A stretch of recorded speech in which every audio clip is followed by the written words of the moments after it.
বন্ধু মানেই মন খুলে কথা বলা, বিপদে আপদে সব সময় ভরসা করা যায় এমন একজন।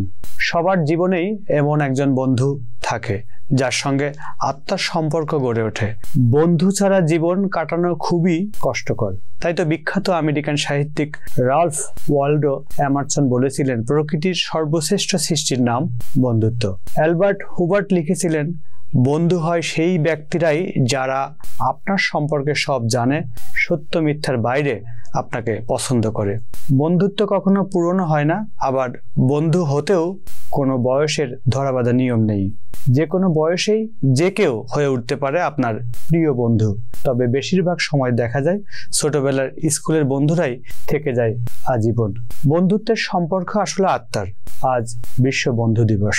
তবে 30 জুলাই বন্ধু দিবস শুনে অনেকেই দ্বিধায় পড়তে পারেন, কারণ বিশ্বব্যাপী আগস্টের প্রথম রোববার ঘটা করে পালন করা হয় বিশ্ব বন্ধু দিবস।